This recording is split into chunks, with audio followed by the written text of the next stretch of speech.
ProfCast.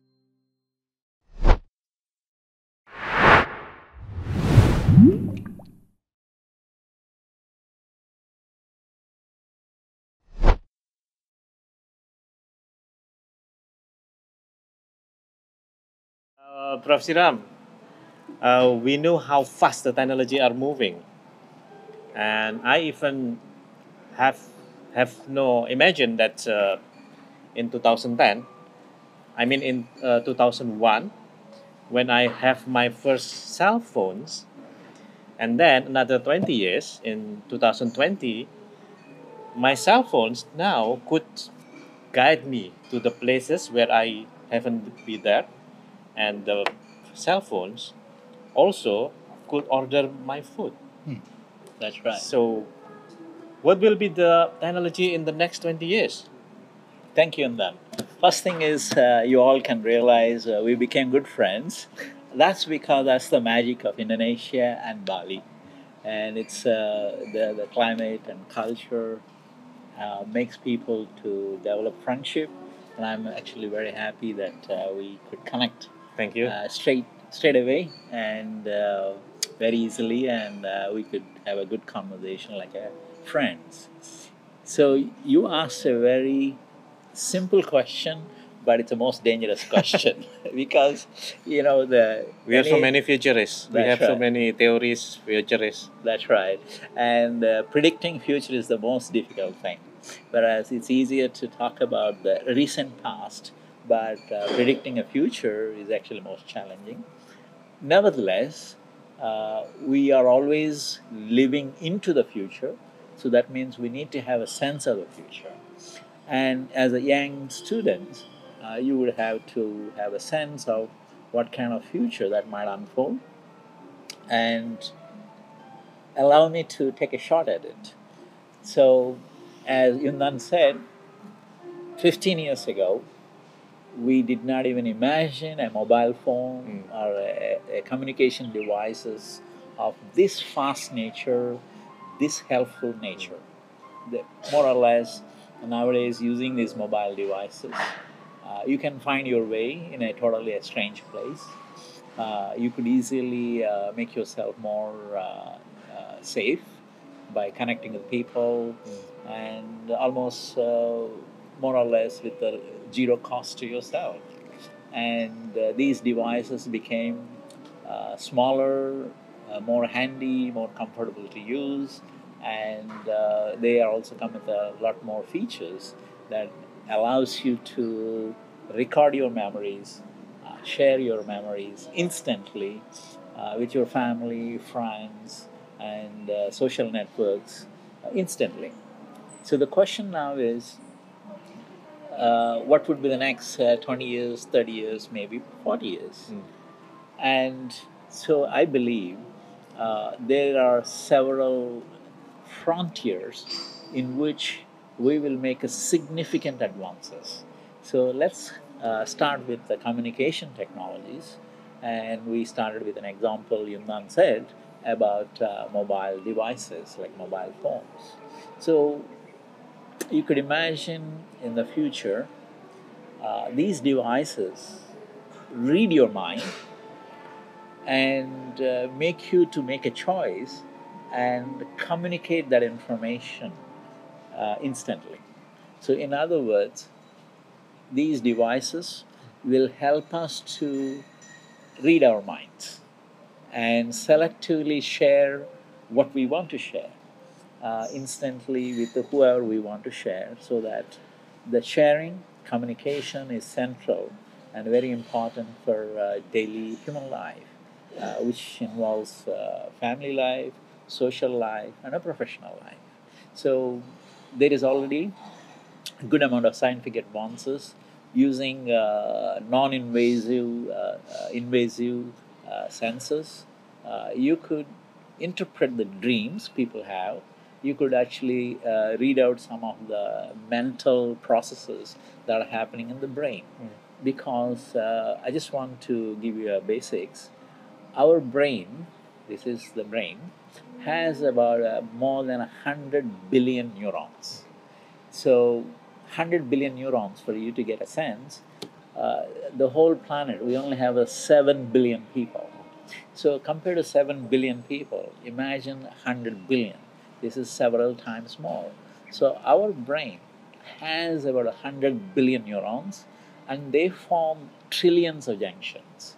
So these trillions of junctions are the one helps you to understand information, store the information, what we call memory, and communicate the information.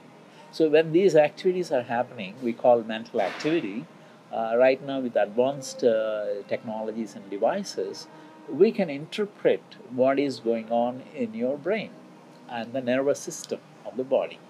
So now imagine this is very basic, rudimentary. Next 10, 20, 30 years, it's highly likely you will have a wearable, simple, nice devices. So with the advances in science and technology, with neural interfaces, neuroscience, and microprocessors, artificial intelligence, big data analytics, machine learning, and so on, deep learning, very soon you will have this opportunity to make the devices much more intelligent, much more smarter, much more helpful for you. So that's in a communication and a computing. Now imagine another sector, transportation. So you could imagine already electric vehicles are there, but down the line you could imagine those electric vehicles, for example, need to be scrapped, and that would create a lot of waste.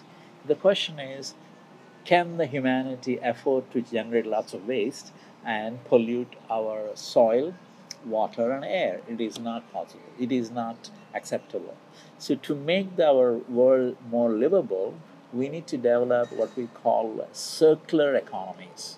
So in other words, you can foresee in the future we can recycle and reuse these manufactured products of, in the various sectors. That includes electric vehicles, cars, mobile phones, and many other devices which we normally use. So in the future, through the circular economy approaches, we try to reduce the pollution in the soil, to the air and water. And also, this is linked to the carbon emissions, what we call greenhouse gas emissions. Recently, just a report came out. According to the United Nations, 45% of the emissions are related to the materials and devices production. So if there is a way we can develop a circular economy, we can reduce the pollution. We can also reduce the amount of materials or resources we take out from planet Earth. So in other words, we will see a huge transformation in the solid waste management in the society. And third one, the food systems. See, we cannot live longer without food and water. And food and water, not only for living, it actually provides a nutrition. A good nutrition is necessary for us to feel well and think well. So our mind feels much better when you have a nutritious food. So that means in the future, the food systems will evolve. They become much more designed for you because they're aligned to your biology. For example, me and Yundan, we both are human beings, but we are totally different. Why? Because no two human beings are totally similar or identical. Just last week, I was in Australia. I visited a family, and they actually asked me to talk to two boys, 12 years old. And they're actually congenital twins. So they born to the same parents, and they share the same sac. They have the same social upbringing. But what turns out is they look similar, but they have totally different personality.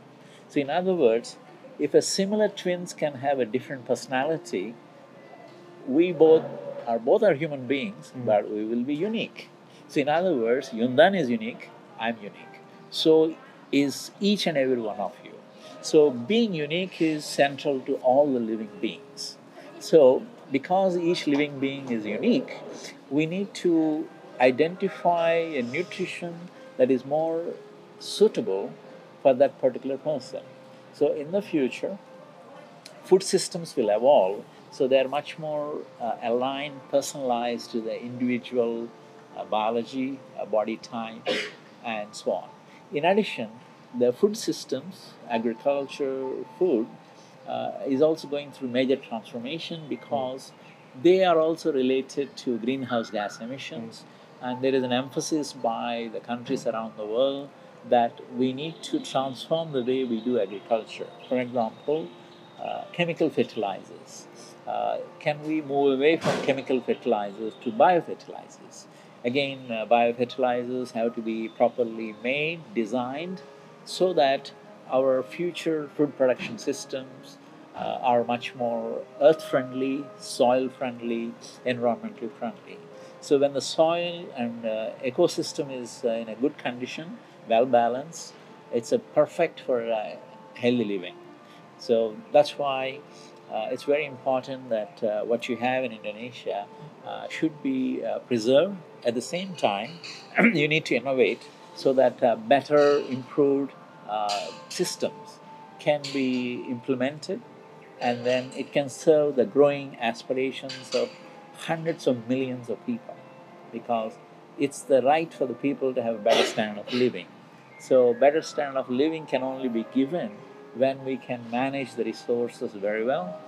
We can provide for everybody with advances in science and technology, with advances in business models and public policies.